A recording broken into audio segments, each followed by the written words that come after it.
بسم اللہ الرحمن الرحیم۔ السلام علیکم ویورز، کیسے ہیں سب؟ امید کرتی ہوں سب خیریت سے ہوں گے۔ جو میں کہانی پیش کرنے جا رہی ہوں وہ بہت اچھی ہے، امید کرتی ہوں کہ آپ لوگوں کو بھی بہت پسند آئے گی۔ چلو چلتے ہیں کہانی کی طرف۔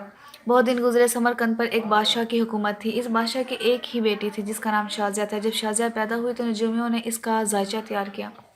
انہوں نے بادشاہ سے کہا کہ شہزادی کی شادی ایک چرواہے سے ہوگی، اور بادشاہ نے ایسا نہ کیا تو اس کے لیے سخت مصیبت نازل ہوگی۔ بادشاہ کو نجومیوں کی یہ بات بہت ناگوار گزری۔ اس نے انہیں قید کر دیا اور شہزادی شازیہ کو ایک بلند مینار میں بند کر دیا۔ بادشاہ روزانہ اپنی بیٹی سے ملنے کے لیے جاتا اور گھنٹوں اس سے باتیں کر کے اپنا دل بہلاتا۔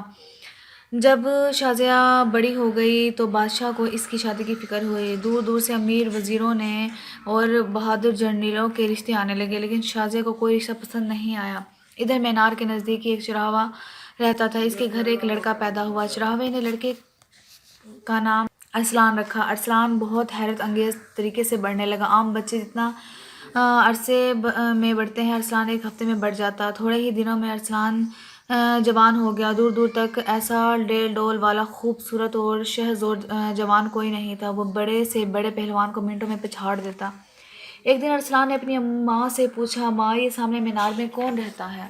ماں نے کہا، بیٹا یہاں ایک بدقسمت شہزادی بند ہے۔ پیدا ہوتے ہی اس کے باپ نے اسے یہاں بند کر دیا تھا، کیونکہ نجومیوں نے کہا تھا کہ اس کی شادی کسی چرواہے سے ہوگی۔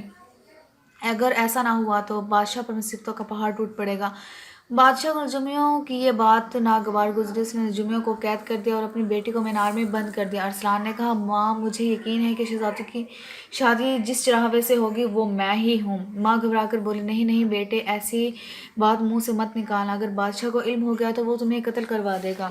لیکن ارسلان پر ماں کی بات کا کوئی اثر نہ ہوا۔ وہ سیدھا بادشاہ کے محل پر پہنچا۔ اس نے بادشاہ کی خدمت میں رشتے کا پیغام بھجوا دیا۔ بادشاہ غصے سے کانپنے لگا اور چینخ کر بولا، ایک چرواہے کی یہ مجال کم بخت! اپنی اوقات دیکھ کر بات کرنی چاہیے تھی۔ ہم اسے ایسی سزا دیں گے اس کا دماغ درست ہو جائے گا۔ بادشاہ نے 5 سپاہیوں کو حکم دے کے ارسلان کو پکڑ کر لے آئے۔ جب سپاہی اور ارسلان کو پکڑنے پہنچے تو ارسلان نے اپنی تلوار سونپ لی۔ سپاہیوں نے بھی تلواریں کھینچ لیں اور لڑائی ہونے لگی۔ ارسلان نے 4 سپاہیوں کو مار ڈالا، 5ویں کو شدید زخمی کر کے چھوڑ دیا اور بولا، جاؤ بادشاہ سے کہہ دو کہ میرے سامنے مقابلے کے لیے زیادہ آدمی بھیجے۔ بادشاہ ارسلان کا جواب سن کر سخت ناراض ہوا۔ اس نے غصے سے چینخ کر کہا، اس گستاخ کا سر کاٹ لاؤ۔ اس وقت 10 سپاہی تلواریں لیے ہوئے ارسلان کی طرف دوڑے۔ ارسلان انہیں دیکھ کر مقابلے کے لیے تیار ہو گیا۔ خوب زوردار لڑائی کے بعد ارسلان نے 9 سپاہیوں کو موت کے گھاٹ اتار دیا، 10ویں سپاہی کو شدید زخمی کر کے زندہ چھوڑ دیا اور بادشاہ سے کہلوایا، میرے مقابلے کے لیے اور زیادہ سپاہیوں کو بھیجو، میں 5-10 سپاہیوں کے قابو میں نہیں آ سکتا۔ اس بار بادشاہ نے 20 آدمی مقابلے کے لیے بھیجے، مگر ارسلان نے ذرا سی دیر میں 19 آدمی ہلاک کر دیے۔ 20ویں آدمی کو شدید زخمی کر کے واپس بھیج دیا اور بادشاہ سے کہلوایا، میرے ساتھ مقابلہ کرنے کے لیے پوری فوج بھیج دے، میں 10-20 سپاہیوں کے قابو میں نہیں آ سکتا۔ اب تو بادشاہ بہت فکر مند ہوا۔ اس نے وزیر سے کہا، اب کیا کیا جائے؟ یہ نوجوان تو واقعی بہت زور آور ہے، میں جتنے لوگ بھی مقابلے کے لیے بھیجتا ہوں یہ اکیلا ہی انہیں مار ڈالتا ہے، آخر کب تک ہم سپاہی مرواتے رہیں گے؟ وزیر نے کہا، سرکار عالی، عقل مندی تو یہ ہے کہ سانپ بھی مر جائے اور لاٹھی بھی نہ ٹوٹے۔ آپ اس نوجوان کو کسی ایسی دشوار مہم پر بھیج دیجیے جہاں سے یہ زندہ سلامت واپس نہ آ سکے۔ بادشاہ نے ارسلان کو محل کے اندر بلوا لیا اور بولا، نوجوان، ہم تمہاری بہادری دیکھ کر بہت خوش ہوئے ہیں۔ شہزادی شازیہ سے شادی کرنے کے لیے ہمیں ایک ایسے ہی نوجوان کی ضرورت تھی، لیکن برخوردار ابھی بہت سے مشکل مہمات درپیش ہیں۔ جب تک ہم ان دشواریوں پر قابو نہ پا لیں اس وقت تک شہزادی کی شادی نہیں کر سکتے۔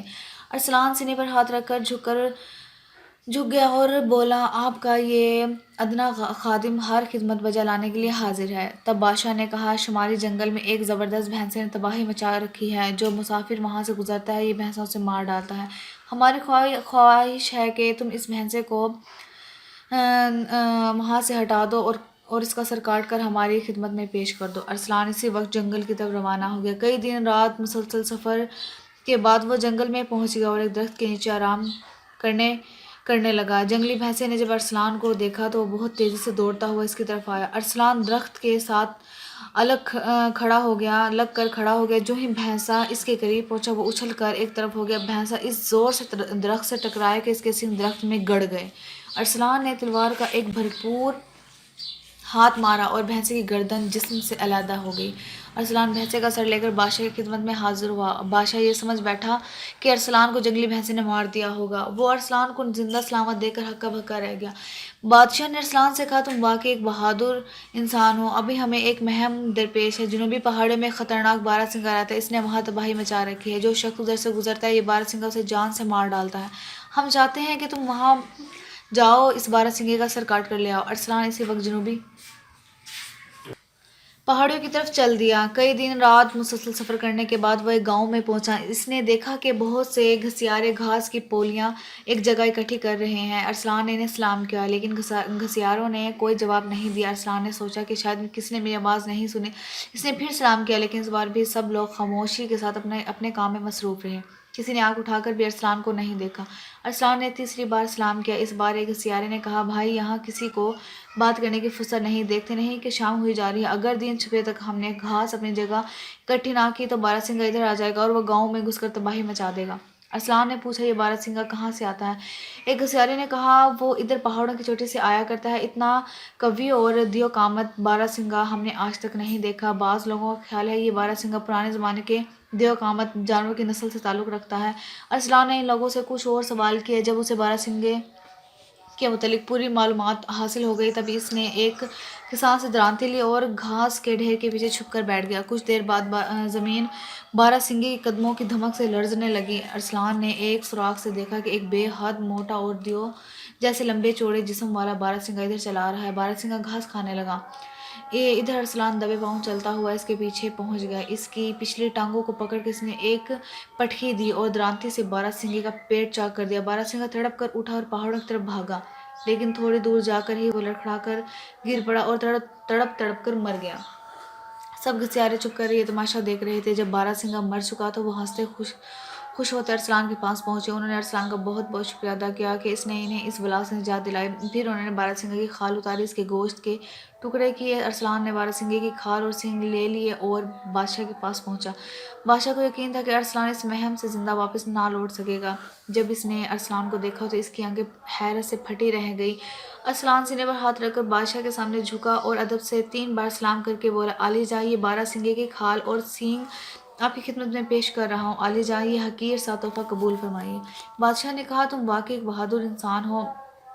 ہم ضرور تمہاری شادی شہزادی شازیہ سے کر دیں گے لیکن میرے عزیز میں بہت بوڑھا ہو چلا ہوں اور مرنے کے قریب ہوں۔ کاش ہم کچھ دن تمہاری خوشیاں دیکھ سکتے، اس لیے ہماری آرزو ہے کہ ہمارے لیے تھوڑا سا آب حیات لے آؤ۔ ارسلان بولا، سرکار انشاءاللہ جلد ہی آب حیات لے کر آپ کی خدمت میں واپس آؤں گا۔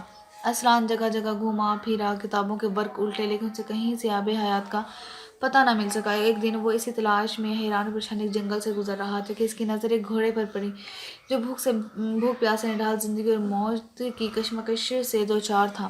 ارسلان کو گھوڑے پر بہت ترس آیا۔ اس نے کنویں سے پانی نکالا اور گھوڑے کو پلایا۔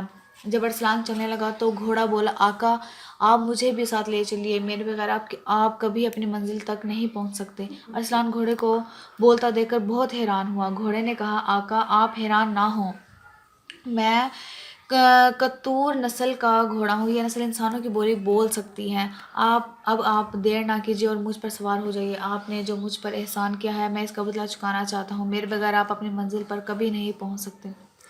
ارسلان گھوڑے پر سوار ہو گیا اور گھوڑا بہت تیزی سے شمال کی طرف دوڑنے لگا۔ آخر وہ دونوں ایسی جگہ پہنچ گئے جہاں بہت اونچے اونچے پہاڑ تھے۔ گھوڑے نے کہا، ان پہاڑوں کے دوسری طرف کاف کی سرزمین ہے۔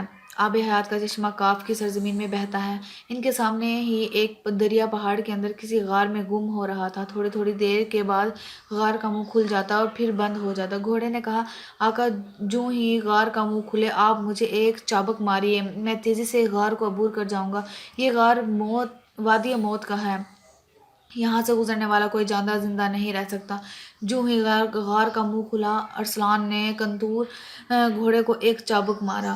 گھوڑا بجلی کی سی تیزی سے غار پار کر گیا لیکن وادی موت کی ہوا انہیں لگ گئی تھی، اس لیے گھوڑا اور سوار دونوں ہی غار کے دوسری طرف بے ہوش ہو کر گر پڑے۔ ان کے قریب کٹیا میں ایک اللہ والے بزرگ رہتے تھے۔ انہوں نے گھوڑے اور ارسلان کو دیکھ لیا اور ان کی مدد کو پہنچے۔